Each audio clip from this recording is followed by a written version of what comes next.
what's happening with D.E.T.R from a claimant's perspective that are represented in the Facebook group, the P.U.A face group, and Amber Hansen has been a wealth of information in that regard and has helped us get data to D.E.T.R so that we can work through that backlog from a, from a specific claimant standpoint.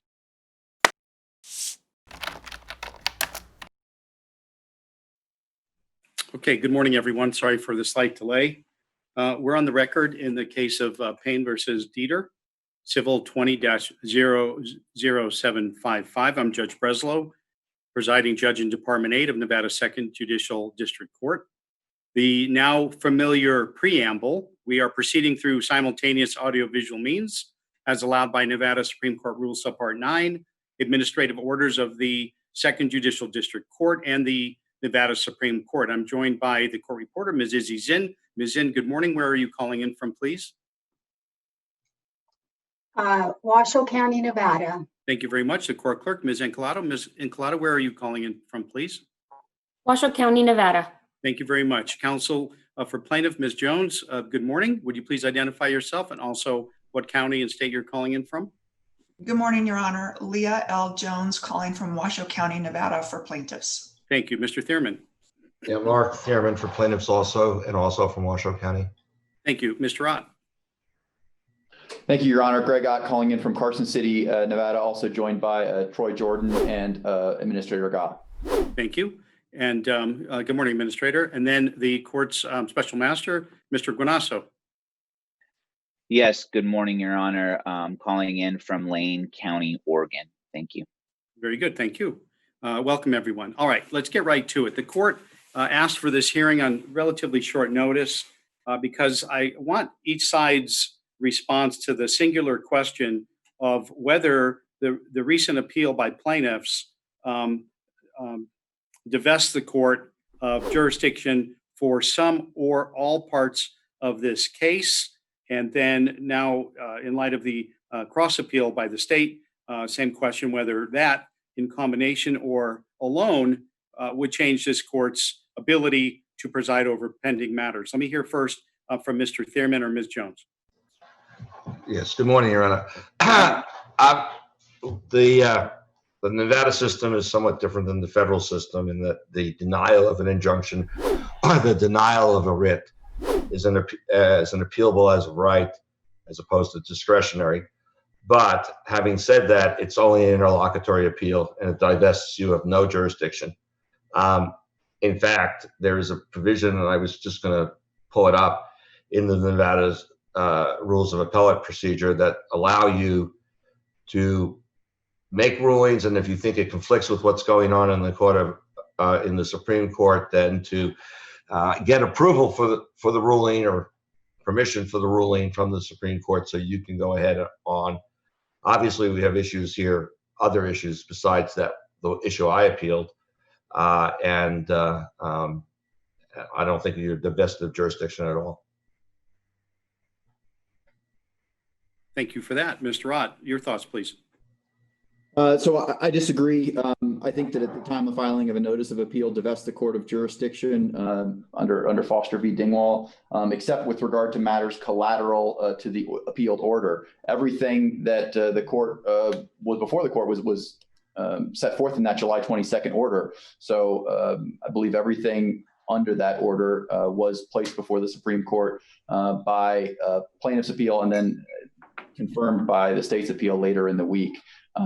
I also think that there's an issue of in light of the actions last night in the press conference last night from the governor, there may be grounds for a stay, even if this court does want to continue to have jurisdiction. But I know that the court asked to just talk about the jurisdictional issue, so I'll save that for another moment. All right.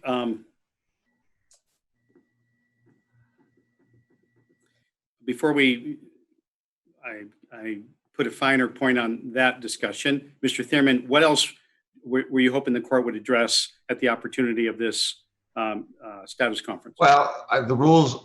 I mean, I'm going to make a motion for a in the Supreme Court for an emergency hearing or a expedited hearing. Saw that. And the rules require us to at least inform the court and perhaps maybe even discuss it, as well as to meet and confer with opposing counsel. Obviously, if the state wants to resolve this quickly, they would stipulate to an immediate hearing. I don't think I think it's all questions of law, not questions of fact. Well, But, the meet and confer requirement, as I understand it, is to see if the issue that you're seeking for immediate relief on, that underlying issue could be resolved, not just singularly the issue of whether the state would agree to an expedited brief, or maybe both. But Mr. Thierman, do you think it's just the latter?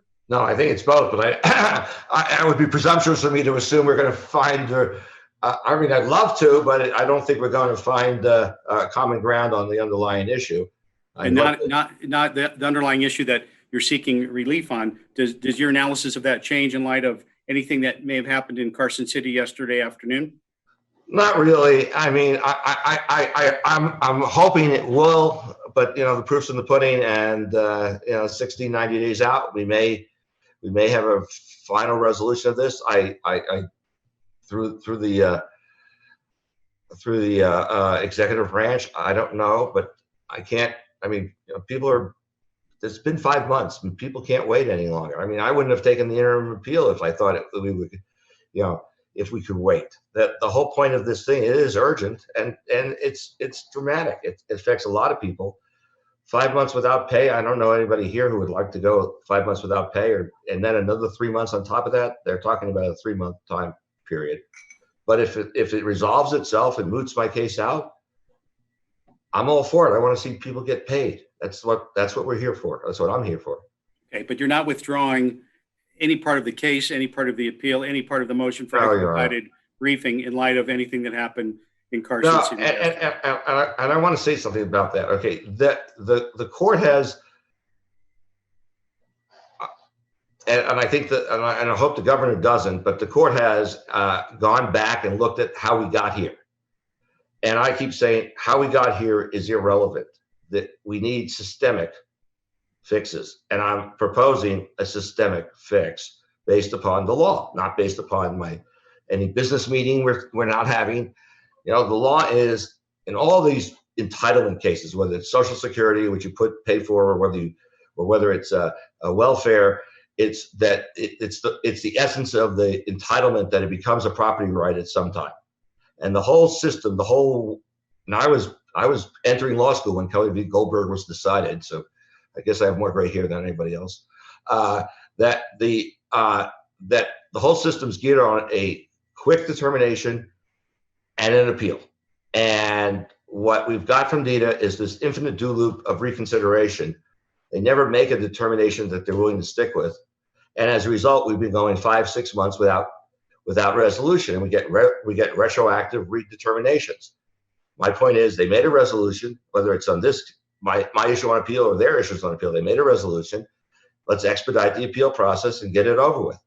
And you can't just keep re-examining it and putting people in limbo forever. That's not the way the system is supposed to work. That's not due process of law. So I applaud the governor if he's going to fix this, or his task force is going to fix it. I'm suggesting that the fix, at least for now, because we need immediate relief, is to go ahead and take them at their word that they granted these people approval and make them pay until such time as the ALJ says they can't.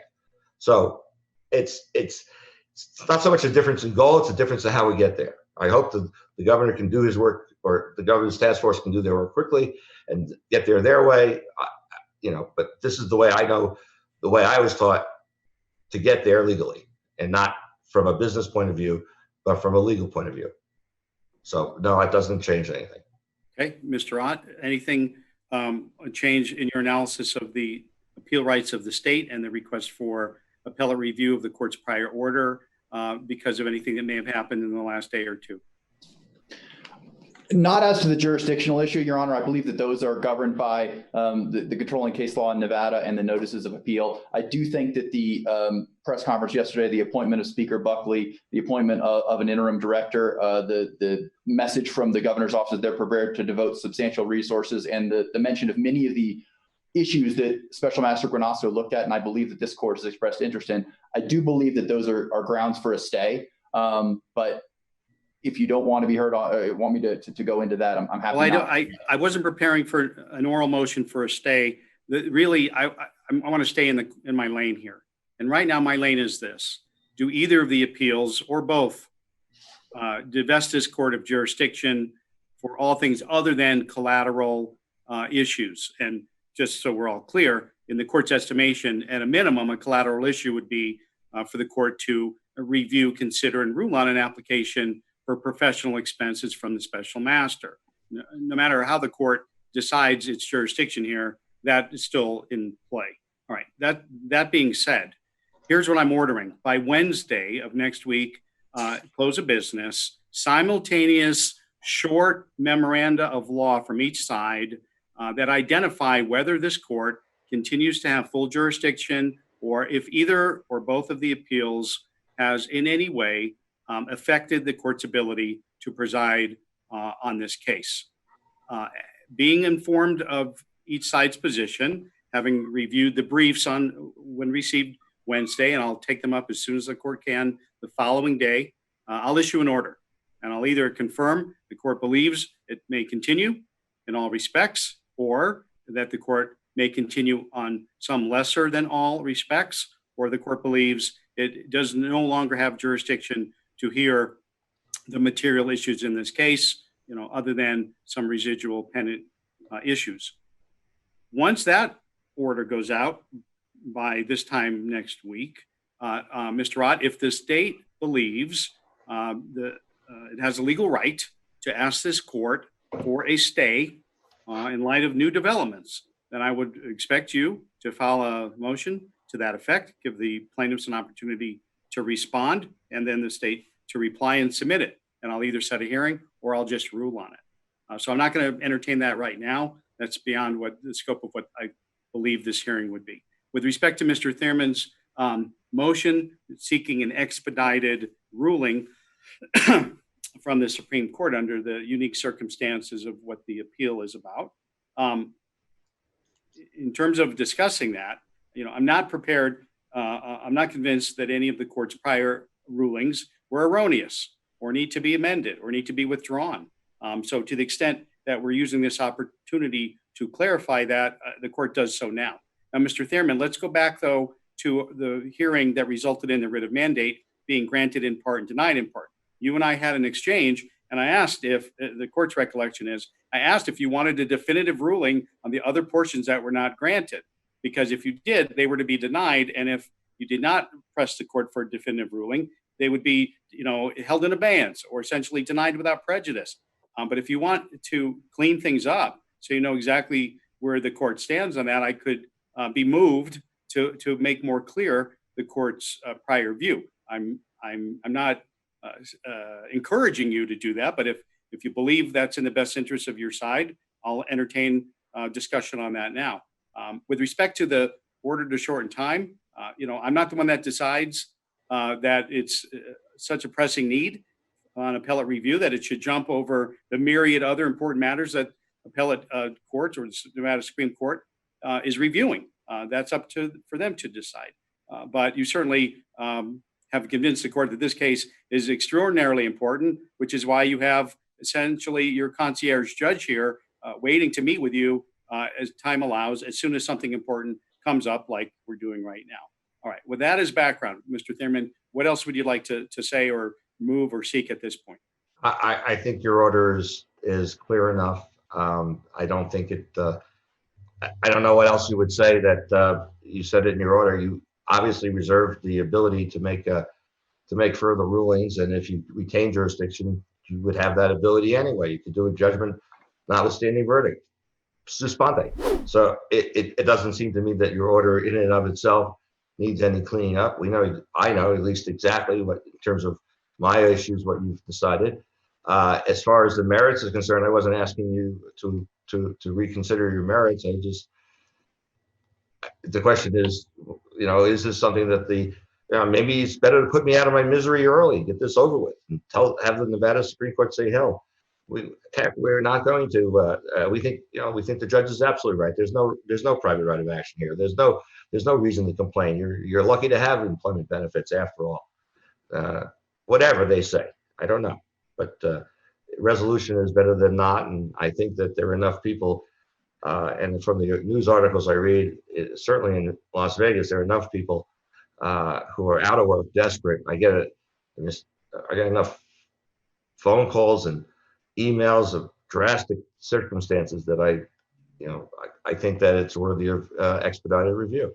Obviously, there are lots of things on the Supreme Court's docket that are extremely important, or else they wouldn't be there. Understood. Mr. Ott, would you like to be heard on that?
We're here for the court's order to show cause.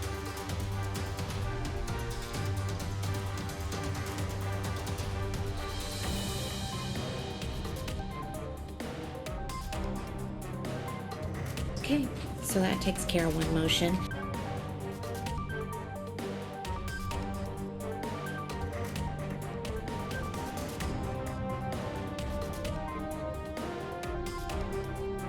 Maybe somebody can tell me what the status is.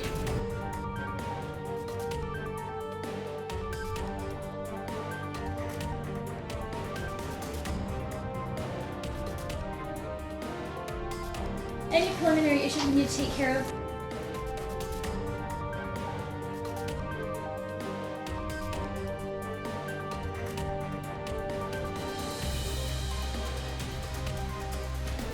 You want to make sure that she's put on house arrest?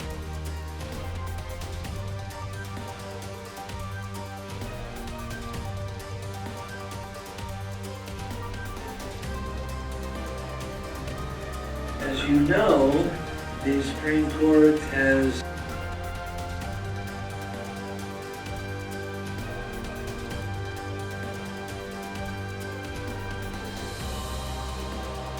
Okay, why don't you give me the statute?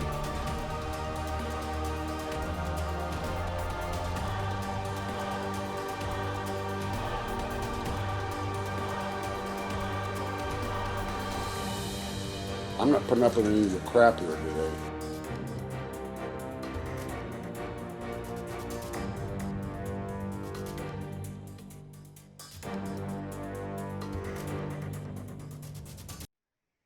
To Mr. Thierman, whether he wants you to issue the denial on the other issues. So Well, that he can take it up. he's sort of thinking out loud here. He said, maybe he would ask the court to use his phrase, not mine, put him out of his misery, but there's no formal request. So I'm going to go with the first thing he said, which is, we're content from a legal procedural point of view with the way the order reads at this point. To clarify, I was talking about the court, the Nevada Supreme Court putting me out of my misery on a quicker basis. Oh, I see. Well, we'll see what they're going to do in response to the request you've made. Mr. Ott, would you like to put anything else on the record? No, I think it's clear that we'll do briefs by Wednesday, and then if a motion for stay is needed, you'll entertain it after that point. All right. Now, let's be clear. Thank you. And let's be clear on this.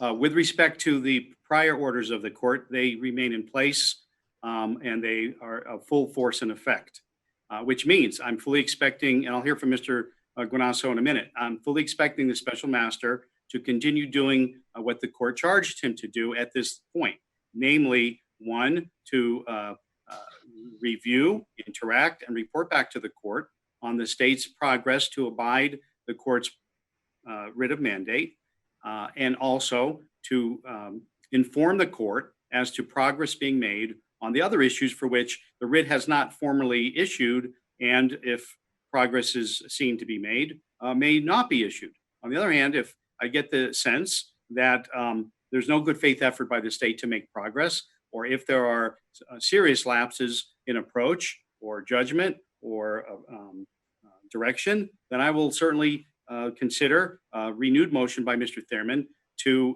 go further with the writ of mandate than the court previously did. Mr. Guanasso, how goes your efforts, and you think we're on track for the supplemental report that the court has asked for, and then the hearing, I believe, a day or two thereafter? Yes, Your Honor. Thank you.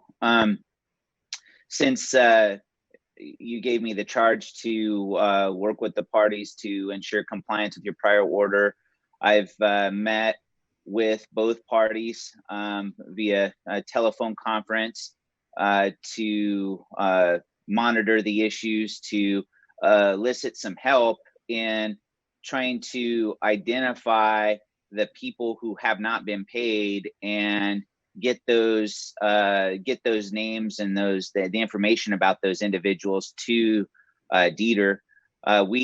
Our office created several databases in collaboration with D.E.T.R.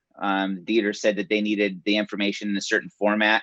We provided that to them, and that's allowed them to have a body of information that they can work with to cull through, so that they can, identify what the court has asked them to comply with, and begin to work through that backlog. As you know, Your Honor, though, from reading in the news, I'm sure the state has been active on its own initiative to work through the backlog and to comply with the court's orders through new legislation that they got unanimously approved through the legislature, and then through the establishment of this task force. And if you listen carefully to the comments yesterday from the governor and former Speaker Buckley, they've identified the precise issues that are before the court and appear to be working diligently to work through those. I've invited the Plaintiffs' Counsel to provide information regarding the people who haven't been paid. And I think Mr. Thierman stated it right. He said that it's not a matter of not sharing the goal of getting people paid, it's how we get there. And Mr. Thierman has pointed to the people who have received eligibility determinations that haven't got paid. And so my invitation to him in collaboration with D.E.T.R was to provide the information of those claimants that fit into that category. They're all the information he has, so I could pass it on to D.E.T.R so that we could get those people through the system, and in an effort hopefully to have avoided these appeals. But I think that form of relief or that pathway to relief wasn't quick enough for the parties, which is fine. That's certainly their prerogative in terms of how they want to get relief for the people they're representing. But as far as being ready to have a report, I know working with D.E.T.R and working with Plaintiffs' Counsel that we're on track, Your Honor, and we'll have something to you. One other thing I'd like to mention is that there is a group of people that share a lot of this information about how people are getting paid, what's happening with D.E.T.R from a claimant's perspective, that are represented in the Facebook group, the P.U.A. group, and Amber Hansen has been a wealth of information in that regard and has helped us get data to D.E.T.R so that we can work through that backlog from a specific claimant standpoint, moving from generalities to specific claimants who have specific problems with the system. And D.E.T.R has been gracious enough to work with us to work on that portion of the backlog as represented by that group. So a lot of work's happening, and there is some progress being made, albeit I understand for those who haven't still not paid yet, that it's just not quick enough. But I think all of government is moving to address this. The court is, the legislature has, the governor's office has. This is a priority statewide. And so I expect my report will reflect that relative to your order, and that you'll see that substantial compliance has been achieved by the time you get my report. Okay, well, thank you for the update. Mr. Thierman, hearkening on what Mr. Guanasso just said, I mean, it's unimpeachable that your case and your client's condition has the full attention of all three branches of government in the state of Nevada right now. The fact of the matter is, though, that I have a legal role here, a judicial role, and I need to stay in my lane. And my lane right now is to rule on the matters before me until and unless I believe either A, I have been divested of jurisdiction, or B, an appellate court tells me that I've been approaching it in an incorrect way, or C, I grant a motion to stay, and then I wait to see how things play out in other directions. But is there anything that Mr. Guanasso just said that you would like to comment upon? No, he's using the same data source that we are, and we don't have the staff to.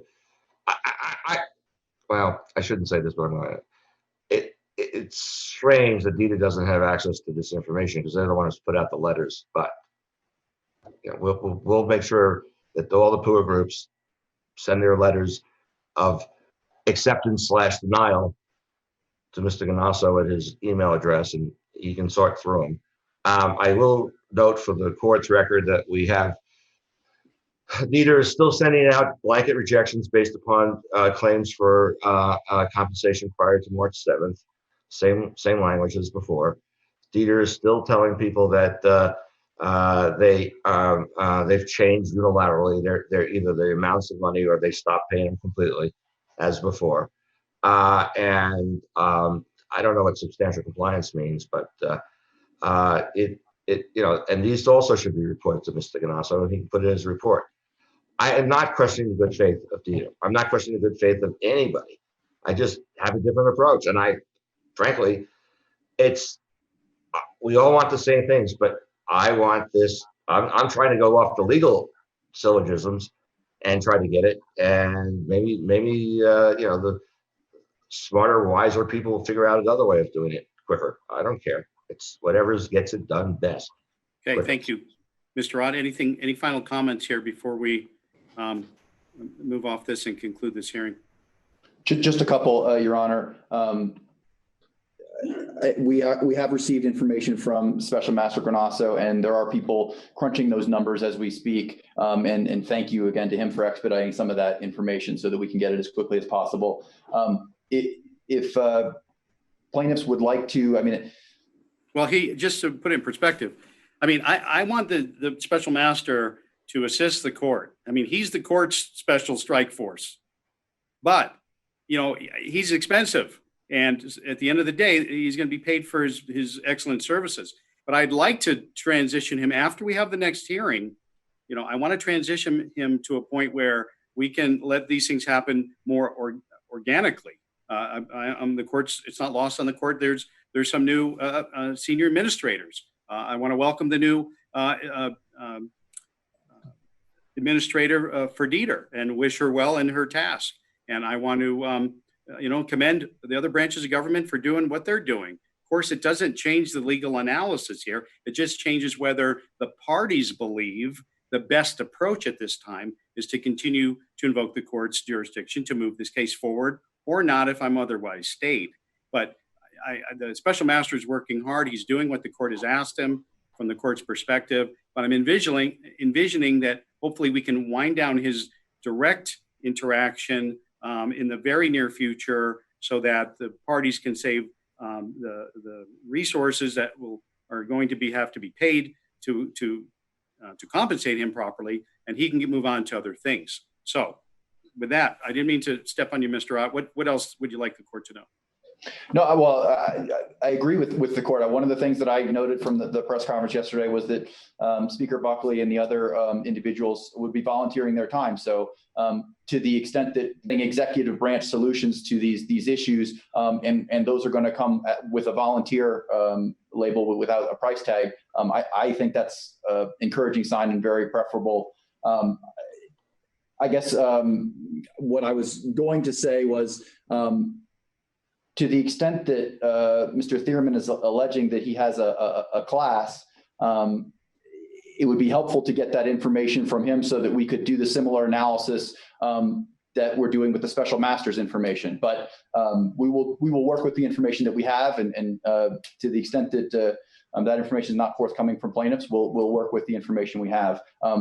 One final point that I should have mentioned earlier: the court mentioned that it would like briefs on the jurisdictional issue. I didn't know if that intended a hard page limit or not. So if well, I mean, let's shoot for 5 pages or less.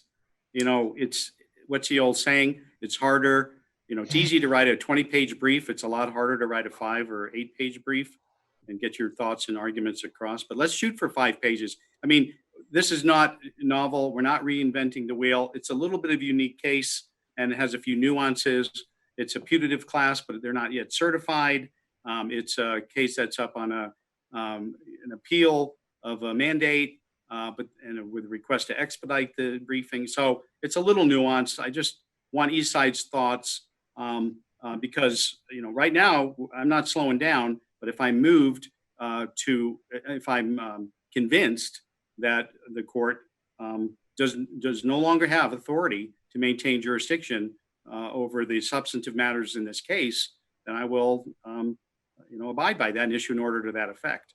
But until and unless that moment happens, then it's we continue.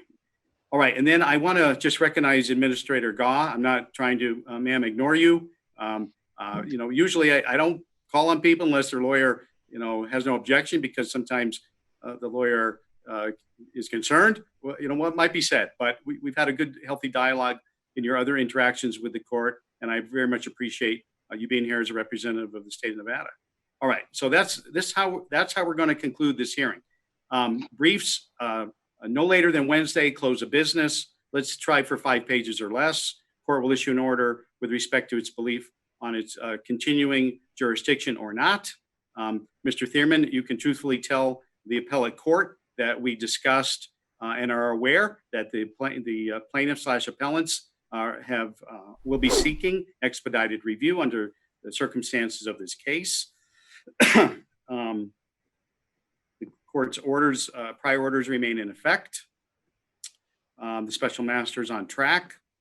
I've told you that even if the court believes it no longer has jurisdiction, believes it will retain some ancillary jurisdiction on things like compensation for the special master. I've indicated I'd like to wean us off of his excellent services at the earliest convenience. And by the way, Mr. Ott, the court was not aware that those officials that have been appointed and accepted appointments to be involved on behalf of the state, as communicated yesterday to the public, we're doing it apparently at no pay and out of the goodness of their heart to help the people of Nevada. Certainly, if that's the case, that's remarkable and encouraged and commended.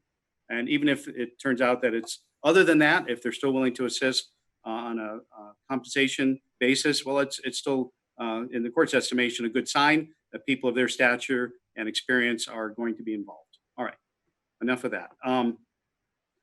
Special Master Guanasso, anything else the court may have overlooked at this point?